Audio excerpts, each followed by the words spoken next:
Hello everybody, it's Josie here.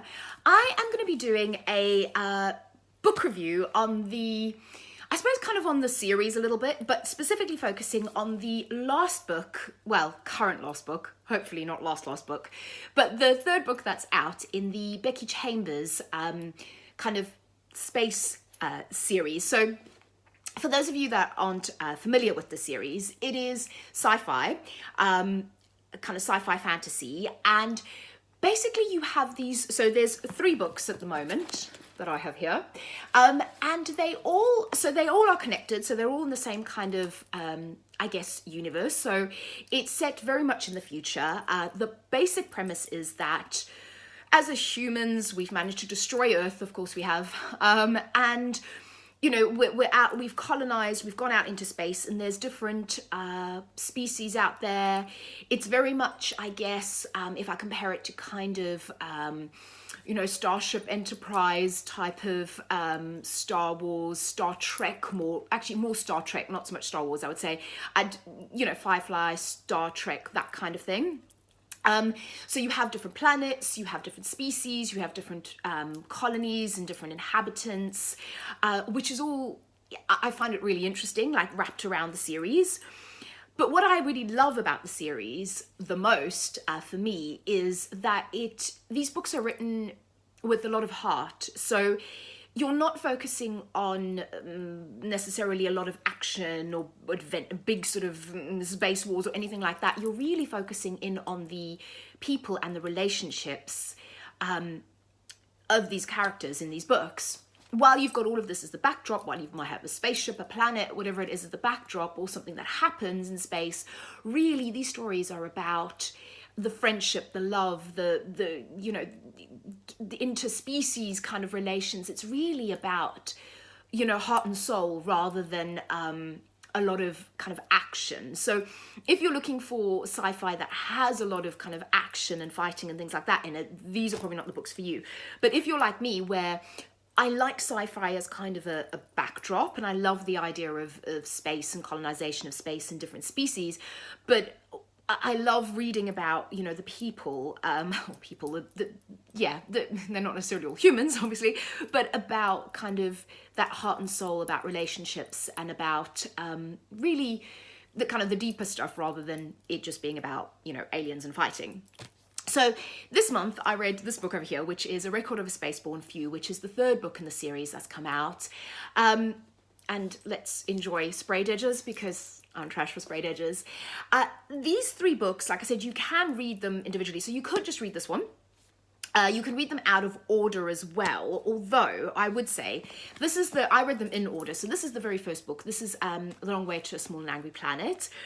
And this book, there's a character in this book, or a couple of characters, that then this next book, A Close and Common Orbit, focuses on. So I would say that it's probably better to read them in order, and they are really beautiful. So read all 3, you know, and if you are going to read all 3, read them in order.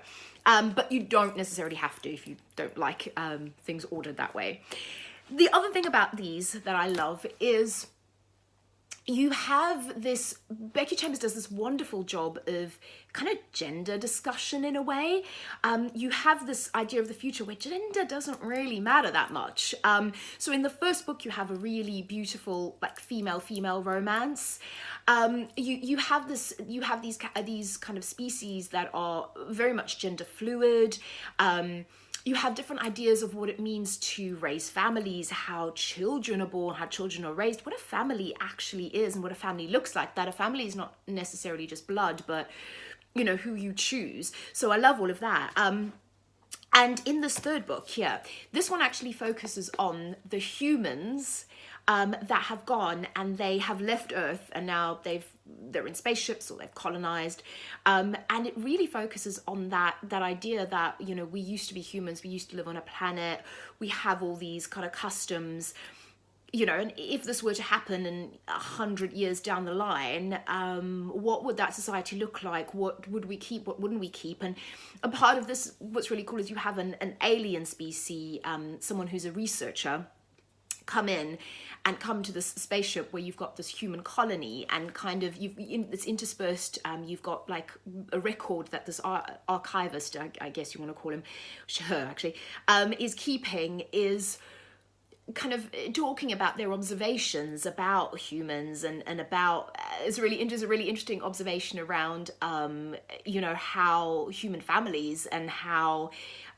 you know, children and how they're raised. And it's just interesting to kind of see it from a different perspective, and realize that maybe if, you know, other species would see the way we do things slightly oddly, and also from that human perspective, you know, what kind of like explaining our own customs and understanding them, and what would a colony in space look like of humans. It's gorgeous. It's got this one focuses on a few central characters. You about 4 or 5 central characters. This one over here, so the second book, I found this one really interesting as well, because it really, I would say, really focuses in on 2 characters. There are a few others, but mainly you have 2 characters and it really zooms in on them. Whereas in this third book, it kind of zooms out a little bit more and you have more perspectives. Where in the second one, you pretty much focus on 2 characters, one of which is AI, which is really interesting, artificial intelligence, and I guess the whole idea of what it means to be alive and human as we understand it currently. And then the first book, this one, I would say this one has the most action, if I'm totally honest, but this one has a bigger cast of characters as well. You get more perspectives, and this one's actually set on a spaceship that tunnels holes through space, the Wayfarer, and I really love that. So you kind of, this one I would say has the most cast of characters. It also has the most action. This one I would say has the least action, but is really kind of, it's quite emotionally charged, and it really asks the question about what it means to feel, what it means to think, what it means to be alive, really. You know, what does that entail? And then the third one, this one's really interesting in terms of, as humans, you know, how would we, again, when you're looking at customs and being, how do we adjust? How do we adapt? Can we adjust and adapt? And you know, what would that even look like? So they all have a different hook for me. They're all fantastic. If I had to pick my favorite, you know, hold a gun to my head, I probably still like the first one the most, but then I like each one for different reasons.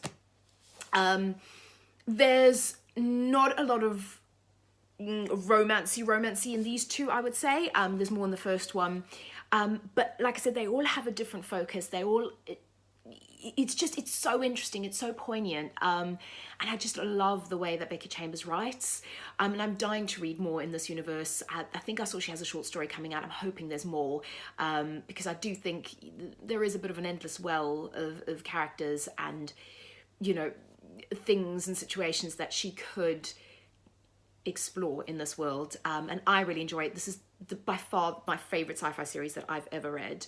I absolutely love it, and I highly recommend it. And also from an LGBTQIA perspective, and the idea of gender fluidity and gender not mattering really, and you know, you love who you love. I love that about these books as well. So they kind of have everything. They have heart, they have a bit of action, they have space, they have queer characters.